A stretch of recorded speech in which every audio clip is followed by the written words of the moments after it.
আল্লাহ আমার রব, এই রবি আমার সব। দামে দামে তুন মনে তারি অনুভব।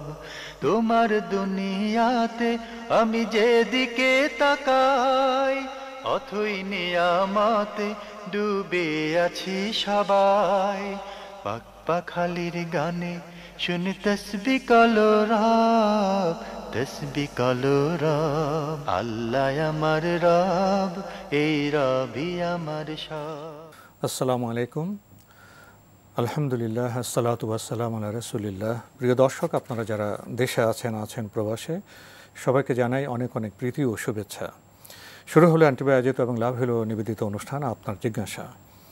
আপনাদের সাথে আছে আমি জাইনুল আবেদিন আজাদ, আর আপনাদের মনে জাগা প্রশ্নের জিজ্ঞাসার জবাব দিচ্ছেন বিশিষ্ট আলেম ডক্টর মোহাম্মদ সাইফুল্লাহ। আসসালামু আলাইকুম ওয়া রাহমাতুল্লাহি ওয়া বারাকাতুহু। প্রিয় দর্শক, চলুন তাহলে জিজ্ঞাসার জগতে। শুরুতে একটি ইমেল পাঠিয়েছেন মুশফিক, বগুড়া থেকে। লিখেছেন, হজ করার নিয়তে ইসলামী ব্যাংকে টাকা জমা করা যাবে? বৈধ হবে কি? চাকরির বেতন থেকে মাসে কিছু পরিমাণে টাকা ব্যাংকে জমা করতে চাচ্ছি। আসলে হজ করার জন্য টাকা জমা করা এটি শুদ্ধ চেতনা নয়, ভুল চেতনা। হজ করার জন্য যদি আপনার টাকা আসে তাহলে আপনি টাকা মালিক হতে পারেন। আপনার অর্থ থাকে তাহলে আপনি হজ করবেন, আর যদি অর্থ না থাকে তাহলে আপনি হজ করবেন না। কারণ আল্লাহ সুবহানাহু ওয়া তাআলা যেটা ফরজ করে নেই, আপনি এর জন্য নিজের পক্ষ থেকে টাকা কষ্ট করে টাকা জমিয়ে তারপরে হজ করবেন, এই বিধান আসলে রাসূল সাল্লাল্লাহু আলাইহি ওয়াসাল্লাম আমাদেরকে কোথাও দিয়েছেন আমি জানি না। এটা একটা ভুল কনসেপ্ট, এটা অশুদ্ধ একটি চিন্তা। না, হজ ফরজ হবে ওই ব্যক্তির উপর যেটা কোরআন স্পষ্ট করে বলেছে, ওয়ালিল্লাহি আলা নাসি হিজ্জুল বাইতি মান ইসতাতাআ ইলাইহি সাবিলা। যে আল্লাহর ঘরে যাওয়া পর্যন্ত তার সামর্থ্য হবে সেই ব্যক্তির। সুতরাং আপনার সামর্থ্য নেই, আর আল্লাহ তাআলা এটা আপনার জন্য সহজ করে দিয়েছেন। এর জন্য আপনাকে বাধ্য হয়ে আপনি নিজের উপর বাধ্য করে নেবেন। যেমন আপনি যাকাত যাতে ফরজ হয় এই জন্য টাকা জমাবেন, তারপরে নিজে যাকাত আদায় করবেন। এটা এই কষ্ট করে আপনাকে আল্লাহ সুবহানাহু ওয়া তাআলা এই বিধান দেননি। যদি আপনার কাছে টাকা কোনো কারণে জমা হয়, সেক্ষেত্রে আপনার উপর যাকাত আসবে। ইসলামের বিধান হচ্ছে সহজ বিধান। সেটাকে আমরা আসলে স্বভাবজাত অবস্থা থেকে সেটাকে আমরা নিজেদের উপর বার্ডেন করে নেওয়ার জন্য চেষ্টা করেছি। এটা উচিত নয়, এই কাজটি শুদ্ধ নয়। তাই এটা হয়তো একটা ব্যাংক যেই প্রজেক্ট দিয়েছে সেটা হচ্ছে ব্যাংকের একটা পলিসি, সেটা আরেকটা বিষয়। কিন্তু আপনার জন্য ইসলামের যে পলিসি সেটা গ্রহণ করতে হবে। সেটা হচ্ছে এই যে আপনি ইসলামী পলিসি হচ্ছে আপনি নিজের উপর হজকে ফরজ করার জন্য টাকা জমাবেন না। কিন্তু যদি আলহামদুলিল্লাহ আল্লাহ মেহরবানি করে আপনাকে টাকা দিয়ে দেন, আর কোনো না কোনোভাবে যদি আপনার টাকা এসে যায়, তাহলে আপনি হজ করবেন। হজ ফরজ হলে এক্ষেত্রে অল্প অল্প করে অনেক কষ্ট করে টাকা জমানোর যেই প্রক্রিয়াটি, এটি শুদ্ধ তরিকা নয়। দ্বিতীয় নম্বর যে পয়েন্টটি, সেটা হলো এরপরে যদি কেউ করেন, তিনি যদি করেন তার জন্য হারাম নয়, নিষিদ্ধ নয়। আমি আগে বলেছি তরিকাটা শুদ্ধ নয়, পদ্ধতিটা সঠিক নয়। কিন্তু যদি কেউ এই কাজটি করেন, যেমন এটা অনেক ক্ষেত্রেই অনেক লোক আছে আবেগ তাড়িত হন, কারণ অনেকের একটু আবেগ প্রবণতা বেশি, ফলে তিনি মনে করেন যে আমি হজ করতে পারলাম না, মনে হচ্ছে যেন তিনি বড় ধরনের ক্ষতিগ্রস্ত। আসলে কোনো ক্ষতিগ্রস্ত নেই, কারণ তার হজ ফরজ হজের বিধানটাকে বুঝতে পারলেন। হ্যাঁ, জি। এই জন্য যদি আবেগ প্রবল হয়ে কেউ তিনি কষ্ট করে টাকা জমায় তারপরে হজ করেন, জমানো তার জন্য নিষিদ্ধ নয়। তারপরে টাকা জমানোর পরে যদি তিনি হজ করেন, এই কাজটিও তার জন্য কোনো সন্দেহ নেই যে উত্তম কাজ হবে, নিষিদ্ধ হবে না, তিনি সেটা করতে পারবেন। কষ্ট করে নয়, অনেকে চাকরির অবস্থা এরকম, তার সাংসারিক খরচ যাওয়ার পরে কিছু টাকা থেকে যায়, যেটা জমান স্বাভাবিকভাবে। তো জমতে একসময় একটা অঙ্ক হয়ে গেলে তখন তো তার জন্য এটা স্বাভাবিকই হতে পারে, তাহলে তো তার উপর হজ ফরজ হবে, স্বাভাবিকভাবে টাকা জমাতে পারেন। কিন্তু কষ্ট করে সংসার কষ্ট দিয়ে জমাতে হবে এবং বাধ্যবাধকতা নেই। স্বাভাবিকভাবে উনি বেতন পেলেন, সংসারে টাকা আসলে সঞ্চয় করলেন, সঞ্চয় করতে করতে একসময় সামর্থ্য হলো করলেন, এটা স্বাভাবিক, সেটা স্বাভাবিক মাসআলা। কিন্তু হজের জন্য কষ্ট করে বিশেষ পদক্ষেপ নিয়ে করতে হবে, বিশেষ পদক্ষেপ নেওয়া, এগুলো অস্বাভাবিক পথে যাওয়ার প্রয়োজন না, প্রয়োজন নেই, কোনো প্রয়োজন নেই, শুদ্ধ পদ্ধতিই নয়। জি। আমরা জানলাম, প্রিয় দর্শক, আমাদের হাতে আরও একটি ইমেল পাঠিয়েছেন শামীম হাসান। লিখেছেন, কেউ হিংসা করে যদি গর্ভবতী গরু ছাগলের পেটের বাচ্চা নষ্ট করার জন্য কালো জাদু করে, তা থেকে পরিত্রাণ পাওয়ার উপায় কি? ইসলামী শরীয়তের মধ্যে জাদুর যে চিকিৎসা পদ্ধতি রয়েছে সেই চিকিৎসা পদ্ধতি আপনি গ্রহণ করতে পারেন কোরআন এবং হাদিসের আলোকে। রুকিয়া শরিয়া রয়েছে, শরিয়াসম্মত কিছু ঝাড়ফুঁক আছে, সেগুলো গ্রহণ করতে পারেন। শরিয়াসম্মত কিছু মানে ব্যবস্থাপনা রয়েছে, চিকিৎসা রয়েছে, সেই চিকিৎসাগুলো গ্রহণ করতে পারেন। সেগুলো যারা এই কাজগুলো করে থাকেন, যারা শরিয়ার ভিত্তিতে করে থাকেন, তাদের সাথে পরামর্শ করতে হবে। আর হচ্ছে কোনো বৈধ উপায় উপকরণ যদি প্রমাণিত হয়, সেটা অভিজ্ঞতার মাধ্যমে প্রমাণিত হতে পারে, অথবা লোকদের মানে এই তাআতির মাধ্যমে পরস্পর এগুলো ব্যবহার করার মাধ্যমে প্রমাণিত হতে পারে যে এই কাজটি করলে এতে কী হতে পারে, দূর হতে পারে, সেক্ষেত্রে সেটা করা জায়েজ রয়েছে, অবৈধ বা নিষিদ্ধ নয়। এক্ষেত্রে কোনো ধরনের কুফরি অথবা আল্লাহ এবং তার রাসূলের যেই নির্দেশনা রয়েছে এর বাইরে গিয়ে এমন কোনো কাজ গ্রহণ করা বৈধ হবে না, যে কাজটি ইসলাম কোনোভাবে অনুমোদন দেয় না। আমরা জানলাম, প্রিয় দর্শক, আপনি আরও লিখেছেন, বেশি বেশি সূরা ফাতিহা পড়ার বিশেষ কোনো ফজিলত আছে কি? সূরা ফাতিহার ফজিলত সাব্যস্ত হয়েছে, সূরা ফাতিহার ফজিলত সাব্যস্ত হয়েছে। সুতরাং যত বেশি পড়বেন তত বেশি ফজিলত পাবেন। সূরা ফাতিহার ফজিলতের ব্যাপারে তো সরাসরি হাদিস সাব্যস্ত হয়েছে। আর এটি তো কোরআনে কারীমের বলা যেতে পারে যে কোরআনে কারীমের মানে মৌলিক একটি বিষয়, কোরআনে কারীমের মৌলিক একটি বিষয়। তাই সূরাতুল ফাতিহার তেলাওয়াতের বিষয়টি কোনো সন্দেহ নেই, যেখানে আল্লাহ সুবহানাহু ওয়া তাআলা মানে দিবসে 17 বার ফরজই করে দিয়েছেন। আপনি একটু ভালো করে চিন্তা করুন, মানে একটি বিষয় যেটা আল্লাহর বান্দার উপর পড়তে হয়, আল্লাহর বান্দাদের উপর দিনের মধ্যে 17 বার ফরজই করে দেওয়া হয়েছে। তাহলে এটা গুরুত্বপূর্ণ যদি না হতো তাহলে অবশ্যই আল্লাহ সুবহানাহু ওয়া তাআলা ফরজ করতেন না। তাই যদি বেশি বেশি করে সূরাতুল ফাতিহা পড়েন, অবশ্যই এর যে নির্দিষ্ট ফজিলত রয়েছে সেই ফজিলত অবশ্যই পাবেন, আর এটি অত্যন্ত মর্যাদাপূর্ণ বিষয়। আমরা জানলাম, প্রিয় দর্শক, আমাদের হাতে একটি চিঠি, এটি পাঠানো হয়েছে ব্যাংক কলোনি পাটেরবাগ, ঢাকা থেকে। একটি চিঠিতে অনেক প্রশ্ন, 21টি প্রশ্ন। আপনি লিখেছেন, বড় শিরক ও ছোট শিরক বোঝার মূল নীতি কি?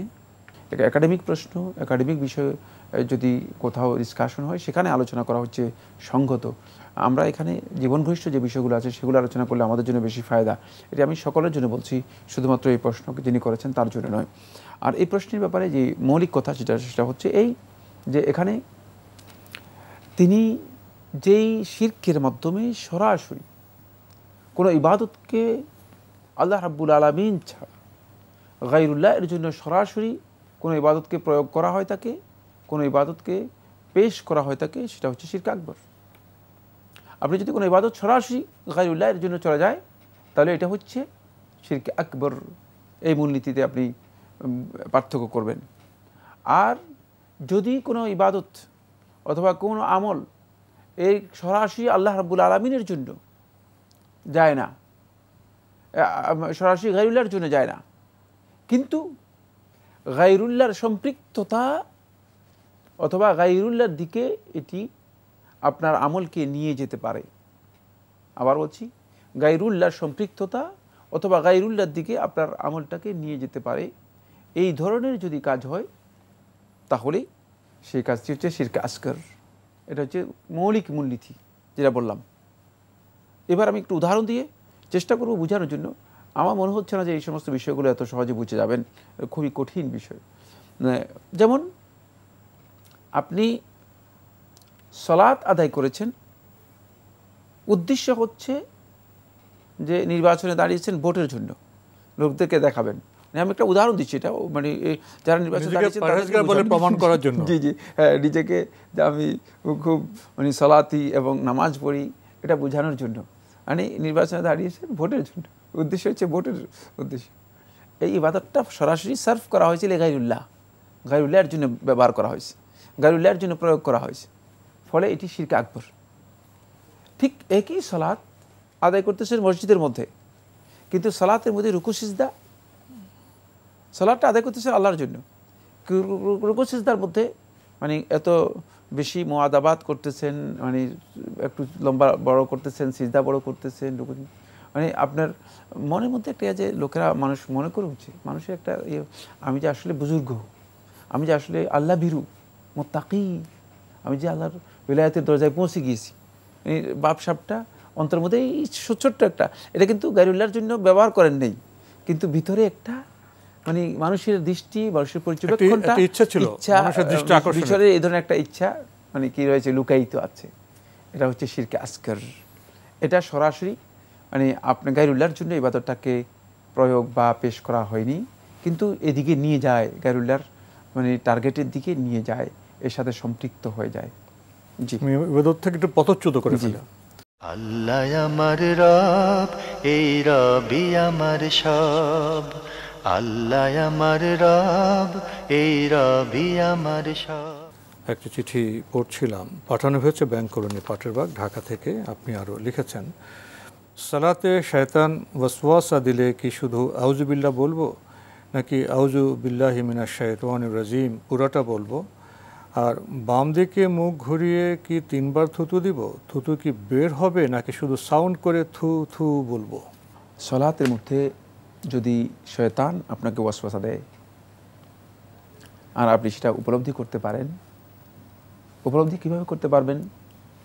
সেটা হচ্ছে যখন সালাতের মধ্যে মনোযোগ নষ্ট হবে, যখন সালাতের রাকাত কেরাতের মধ্যে আপনি স্বাভাবিক অবস্থা মানে ফিল করবেন না, কেরাতে ভুলে যাচ্ছেন, রাকাতের সংখ্যাও এলোমেলো হয়ে যাচ্ছে, অথবা মানে আপনি যেভাবে সালাতের যেই তারতিব রয়েছে সেই তারতিব আদায় করা দরকার, সেই তারতিব স্বাভাবিকভাবে আদায় করতে পারতেছেন না, তাহলে বুঝতে হবে যে শয়তান আপনার সালাতের মধ্যে আপনাকে ওয়াসওয়াসা দিচ্ছে, অথবা আপনার সালাতের মধ্যে শয়তান আপনার বিভিন্ন ক্ষতি করার চেষ্টা করছে। এক্ষেত্রে শয়তানের এই ওয়াসওয়াসা থেকে নিজেকে মুক্ত করার জন্য শুধু আউযু বিল্লাহ 3 বার বলবেন, শুধু আউযু বিল্লাহ 3 বার বলবেন। আউযু বিল্লাহি মিনাশ শাইতানির রাজিম পুরাটা নয়, শুধু আউযু বিল্লাহ 3 বার বলবেন, যেটি সহিহ মুসলিমের riwayat দ্বারা সাব্যস্ত হয়েছে। তারপরে যে বিষয়টি সেটা হচ্ছে বাম দিকে বলতে মানে বাম দিকে মুখ ফিরিয়ে নয়, মানে খুব ভালো করে খেয়াল রাখতে হবে। বামের অর্থ এই নয় যে তিনি সালাতের মধ্যে বাম দিকে মুখ ফিরিয়ে নেবেন, না, সালাতের মধ্যে বাম সাইড, বাম সাইডের অর্থ বাম সাইড যতটুকু রয়েছে, জি, এটা বাম দিকে নিজের ঘাট বা মুখ ফিরিয়ে নয়, কারণ সালাতের মধ্যে ইস্তেকবাল কিবলা হচ্ছে সালাতের বিধান, এটা ফরিদা, ফরজ, বাধ্যতামূলক বিষয় কিবলামুখী হওয়া। সুতরাং সালাতের দিকে মুখ ফেরাতে পারবেন না, এই জন্য শুধুমাত্র বাম সাইডে আপনি এখানে রাসূল সাল্লাল্লাহু আলাইহি ওয়াসাল্লাম হাদিস দ্বারা বর্ণিত হয়েছে, যেটা ফায়াত ফুল তাফল বলা হয়, তাকে থু বলা, থু এর সাথে কোনো ধরনের পানি বা বাতাস বের হবে না, হ্যাঁ, শুধু আওয়াজটা হবে, হ্যাঁ, একেবারেই সাধারণ, মানে এই যে আমি ভেবে আছি একটু থু আওয়াজ হবে না, শুধুমাত্র বাতাসটা বেরিয়ে যাবে, শুধু বাতাসটা বেরিয়ে যাবে, বাতাসের সাথে পানি বের হবে না, এটাকে বলা হয় তাকে থু করা। যে এই ধরনের মানে শুধুমাত্র বাতাসটা যাবে, বাতাসের যেই মানে আওয়াজটা হয় এটাকেই থু বলা হয় তাকে, শব্দ হওয়ার দরকার না, এই জন্য শব্দ হতে হবে, বাধ্যতামূলক নয়। এই কাজটি 3 বার করবেন, যেটি সুন্নাহ দ্বারা সাব্যস্ত হয়েছে। আমরা খুবই জীবন ঘনিষ্ঠ গুরুত্বপূর্ণ একটি প্রশ্নের মুখোমুখি হলাম, জবাব পেলাম, এবং কিছুটা আমরা উদাহরণ আমরা এখানে লক্ষ্য করলাম। প্রিয় দর্শক আরও লিখেছেন, ধারণা ডাহা মিথ্যা, কেউ কোনো খাবার দিলে যদি আউযু বিকালিমাতিল্লাহি তাম্মাতি মিন শাররি মা খলাক দোয়াটি 3 বার পরে 3 বার খাবারে ফু দিয়ে খাবারটি খায়, তবে কি তাকে সন্দেহ করা হবে? খাবার এর ক্ষেত্রে আউযু বিকালিমাতিল্লাহি তাম্মাতি মিন শাররি মা খলাক নবী সাল্লাল্লাহু আলাইহি ওয়াসাল্লামের হাদিয়ের পরিপন্থী, নবী সাল্লাল্লাহু আলাইহি ওয়াসাল্লামের সুন্নাহর বিপরীত কাজ। খাবারের ক্ষেত্রে নবী সাল্লাল্লাহু আলাইহি ওয়াসাল্লামের সুন্নাহ হচ্ছে বিসমিল্লাহ পরে খাবেন। নবী সাল্লাল্লাহু আলাইহি ওয়াসাল্লাম খাবারের ক্ষেত্রে কথা বলেন নাই যে খাবার আসলে তোমরা আউযু বিল্লাহি কালিমাতি তাম্মাতি মিন শাররি মা খলাক এটা 3 বার বলবে, তারপরে এটার মধ্যে ফু দিবে, তারপরে খাবে। মানে এই হাদিটা, এই যে বিধানটা, এটা কোত্থেকে আপনি গ্রহণ করেছেন? এটাই তো ভ্রষ্টতা, এটা তো বিভ্রান্তি, প্রথমেই তো আপনি বিভ্রান্তির মধ্যে পড়ে গিয়েছেন। তাই এই মানে বিধান তৈরি করার আগে খেয়াল রাখতে হবে যে আমাদেরকে, যে আমরা যে কাজগুলো করতেছি সেগুলো সঠিক কিনা। কোনো ব্যক্তি যদি কোনো খাবার ব্যাপারে ব্যক্তিগতভাবে শার বা ক্ষতির আশঙ্কা করে, তাহলে শুধুমাত্র সেই খাবার খাওয়ার আগে তার জন্য জায়েজ আছে, তিনি আউযু বিকালিমাতিল্লাহি তাম্মাতি মিন শাররি মা খালাক বলতে পারেন, মানে এটা তার জন্য জায়েজ রয়েছে। তবে রাসূল সাল্লাল্লাহু আলাইহি ওয়াসাল্লামের কোনো হাদিস থেকে সেটি প্রমাণিত হয়নি, সুতরাং এটাকে বিধান হিসেবে গ্রহণ করার কোনো বৈধতা নেই।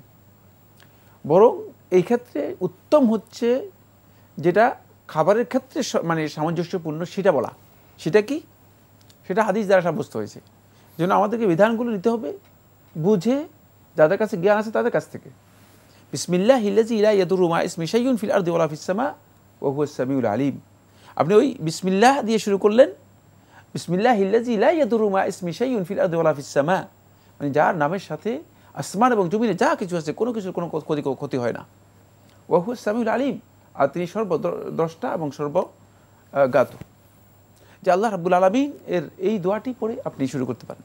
তাহলে আপনার যে কোনো কারণে যদি মানে ক্ষতির একটা আশঙ্কা থেকে যায় খাবারের ক্ষেত্রে, সেই আশঙ্কা থেকে আপনি নিজেকে মুক্ত করে নিয়ে খাবার শুরু করে দেবেন।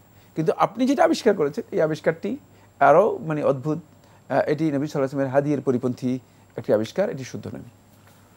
সেকেন্ড যে পয়েন্টটি সেটা হলো এই, এখানে মানে সন্দেহ নেই কিন্তু ওয়াসওয়াসা রয়েছে। সন্দেহ নেই, ওয়াসওয়াসা রয়েছে। সেই ওয়াসওয়াসা হচ্ছে এই, আপনি হয়তো মনে করেছেন যে অন্যের খাবার দেওয়ার কারণেই মানে আপনি এটা করেছেন। আপনি নিজের খাবার যখন তৈরি করেন তখন তো আপনি এটা করেন না। তাহলে বোঝা গেল যে এখানে আপনার সন্দেহ নেই কিন্তু একটা ওয়াসওয়াসা আপনার মধ্যে আছে। সেই ওয়াসওয়াসাটা আপনার মানে শয়তানের কারণেই তৈরি হয়েছে। এই ওয়াসওয়াসা মুক্ত হতে হবে। এই ওয়াসওয়াসা মুক্ত হওয়ার জন্য আপনাকে চেষ্টা করতে হবে, কারণ শয়তান আপনাকে এখানে ওয়াসওয়াসা দিয়েছে। নিজেকে ওয়াসওয়াসা মুক্ত হওয়ার জন্য চেষ্টা করতে হবে। তাই যদিও মানে সন্দেহ না থাকে, এই ধরনের ওয়াসওয়াসা করা বা ওয়াসওয়াসায় পতিত হওয়া মোটেও উচিত নয় অন্যের খাবারের ব্যাপারে। বরং যদি কোনো কারণে কেউ রুচিগত দিক থেকে কোনো খাবার অপছন্দ করেন, যেটা নবী সাল্লাল্লাহু আলাইহি ওয়াসাল্লামের হাদিস হচ্ছে, তাহলে তিনি খাবেন না। তিনি এই ধরনের মানে আয়োজন করবেন না, কোনো কথা বলা দরকার নেই, ভিন্ন কথা এই ধরনের কোনো আয়োজন করবেন না, দরকার নেই। হ্যাঁ, কারণ এই ধরনের কথা বলার, মন্তব্য করার নবী সাল্লাল্লাহু আলাইহি ওয়াসাল্লামের বিধান সাব্যস্ত হয়নি। আনাস ইবনে মালিক রাদিয়াল্লাহু বলেন, মা আবা রাসূলুল্লাহ সাল্লাল্লাহু আলাইহি ওয়াসাল্লাম তাআমান কাত্তু, নবী সাল্লাল্লাহু আলাইহি ওয়াসাল্লাম কখনো কোনো খাবারের ব্যাপারে সমালোচনা করেননি, কোনো ভিন্ন মন্তব্য করেননি। যখন অপছন্দ হয়েছে নবী সাল্লাল্লাহু আলাইহি ওয়াসাল্লাম নিজে কি করেছেন? খাননি, ছোট্ট একটা কাজ, খাননি, ছোট্ট খাননি, আর কিছু নেই। কত পরিমিতি বোধ প্রিয় দর্শক আমরা লক্ষ্য করলাম। হাতে আরও একটি ইমেল, এই বিষয়টি, এই ইমেলটি পাঠিয়েছেন রাশেদুল ফারুক, পীরগঞ্জ, রংপুর থেকে। আপনার আগের ইমেল আপনি লিখেছেন, কোনো মসজিদে মুসল্লিগণ ফরজ সালাত শুরুর পূর্ব মুহূর্ত পর্যন্ত দুনিয়াবি বিষয় নিয়ে আলোচনা করা অবস্থায় ইকামত শুরু হয়ে যায় এবং সালাত শেষেও তার রেশ থেকে যায়। এখন প্রশ্ন, এতে ফরজ সালাতের খুশু খুজুর ব্যত্যয় ও মসজিদের আদবের খেলাপ হয় কি, এবং এতে অন্যান্য সুন্নত সালাত আদায়কারীর সালাতের ব্যাঘাত করা কি ঠিক? যদিও মানে আপনার প্রশ্ন স্পষ্ট হয়নি, কিন্তু আমরা যতটুকু বুঝতে পেরেছি সেটা হচ্ছে এই যে আসলে মসজিদের মধ্যে দুনিয়াবি কথা নিয়ে একদল লোক আলোচনা করবে একেবারে ইকামত দেওয়া পর্যন্ত। এই কাজটি একেবারে গর্হিত, হারাম। দুনিয়াবি কথা বলতে আপনি কি বুঝিয়েছেন সেটা আমি জানি না, কিন্তু দুনিয়াবি কথা বলতে যদি হয় যে নিজেদের ব্যক্তিগত কথা, ব্যবসা বাণিজ্য, পরিবার পরিজনের কথা, লেনদেনের কথা, তাহলে এটি ইসলামী শরীয়তের একেবারে গর্হিত কাজ। সলাতের জন্য এসেছেন তিনি, সলাতের মধ্যে নামাজ, ইবাদত, এই বিষয়গুলো নিয়েই কথা বলবেন মসজিদের মধ্যে। তাই এই কাজটি যারা করেছেন কোনো সন্দেহ নেই তারা হারাম কাজের মধ্যে লিপ্ত ছিলেন। মসজিদে এসেও তারা হারাম থেকে নিজেদেরকে মুক্ত করতে পারেনি। এটা হারাম, কোনো সন্দেহ নেই। মসজিদের মধ্যে এই ধরনের আচরণ হবে না। আর এই কাজের মাধ্যমে যদি মুসল্লিদের সলাতের জন্য ডিস্টার্ব করে, সুন্নত সলাত আদায় করতে ডিস্টার্ব করে এবং হইচই মসজিদের মধ্যে তৈরি করে, যেটা রাসূলুল্লাহ নিষেধ করেছেন যে মসজিদের মধ্যে বাজারের মতো তোমরা চিৎকার করবে না, আওয়াজ করবে না, বাজারের মতো হইচই করবে না, যদি এই ধরনের কোনো কাজ মসজিদের মধ্যে করে থাকেন তাহলে অবশ্যই তারা এর জন্য গুনাহগার হবেন। এটি বড় ধরনের অপরাধ, আল্লাহ রাসূল সাল্লাল্লাহু আলাইহি ওয়াসাল্লাম নিষিদ্ধ কাজ, এটি হারাম কাজ, এটি তাদের জন্য কোনোভাবে জায়েজ নেই।